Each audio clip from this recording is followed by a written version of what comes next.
जय हिंद दोस्तों, वंदे मातरम। आज हम लोग गदर के रिलीज के 19वें दिन में प्रवेश कर चुके हैं। 19वें दिन का मतलब सीधा सीधा यही होता है कि अब तीसरा हफ्ता भी खात्मे की ओर है। तीसरा हफ्ते में सबसे अहम बात यह रही कि गदर 2 को जो कंपटीशन मिला वो ड्रीम गर्ल 2 से ही मिला। आयुष्मान खुराना एक लंबी फहरिस्त फ्लॉप की देने के बाद में एक ऐसा सब्जेक्ट लेकर आए जिस सब्जेक्ट में वो पारंगत हैं, और उसी सब्जेक्ट पर बनी हुई उनकी पिछली फिल्म ने काफी ज्यादा पैसे भी कमाए थे। तो ऐसे में माना जा रहा था कि शायद ड्रीम गर्ल 2 से आयुष्मान खुराना गदर 2 को टक्कर दे पाएंगे, लेकिन हुआ ठीक ओएमजी जैसा ही। ड्रीम गर्ल 2 ने अपने दर्शक जुटाए, अपनी कमाई करी, लेकिन गदर 2 की कमाई के ऊपर कोई बड़ा और व्यापक असर पड़ा नहीं। गदर 2 ने ड्रीम गर्ल 2 की नई रिलीज होने के बावजूद भी अपनी कमाई के ऊपर अपनी पकड़ बनाए रखी, और तीसरे हफ्ते में जिस तरीके की कमाई इस मूवी की होनी चाहिए थी वैसी ही कमाई हो रही। और एक स्ट्रांग होल्ड रखते हुए अभी आने वाले दिनों में राखी का भी छुट्टी पड़ेगी, फिर रविवार की भी छुट्टी पड़ेगी, तो बॉक्स ऑफिस के ऊपर एक स्ट्रांग होल्ड रखते हुए जिस प्रकार की निरंतरता के साथ ये मूवी आगे बढ़ रही है, आने वाले दिनों में 500 करोड़ रुपए अब ज्यादा दूर दिखाई नहीं दे रहे हैं। 450 करोड़ सबसे तेजी से कमाने वाली ये मूवी ऑलरेडी बन चुकी है। तो ऐसे में रिकॉर्ड्स की अगर हम कितनी ही बात करेंगे तो शायद वो कम पड़ जाएंगी, लेकिन यहां पर गदर 2 ने वाकई में काफी अच्छा परफॉर्म किया है और लोगों को ये सोचने में मजबूर कर दिया है कि भाई आखिर मूवी बनानी कैसी चाहिए, क्योंकि पिछले कुछ समय से बॉलीवुड में लगातार एक के बाद एक फ्लॉप मूवीज ही दिखाई दे रही।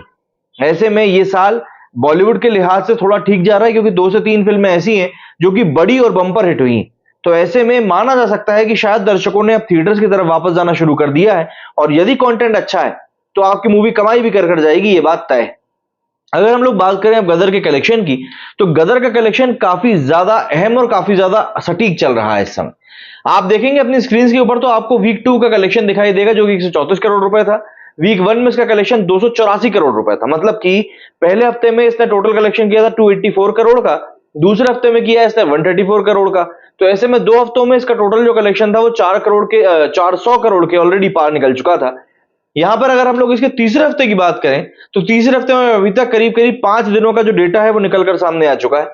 ऐसे में इसने शुरुआत काफी धीमी करी थी 7 करोड़ रुपए के साथ में, लेकिन फिर शनिवार को इसने जंप पाया और जंप पाकर ये पहुंच गई 14.25 करोड़।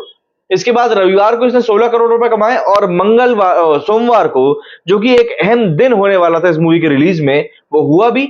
और ऐसे में इस मूवी ने सोमवार को कमाए हैं 4.5 करोड़ रुपए। 4.5 करोड़ रुपए कमाकर यहां पर एक बात जो साफ है वो ये है कि अब मूवी का कहीं ना कहीं डाउनफॉल भी शुरू हो गया है।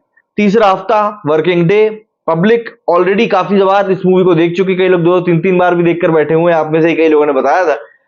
तो ऐसे में अब ये कलेक्शन होने के बाद में 19वें दिन का जो कलेक्शन है वो 5.5 करोड़ रुपए का निकलकर सामने आ रहा है। हालांकि मुझको ऐसा लग रहा है कि ये 5.5 करोड़ तो नहीं निकलेगा, उससे कम ही ये कलेक्शन निकलेगा, लेकिन फिर भी अब देखना पड़ेगा कि कलेक्शन कैसा क्या होता है। तो ऐसे में अब इस मूवी का जो टोटल कलेक्शन है वो 466 करोड़ रुपए पहुंचता हुआ दिखाई दे रहा है।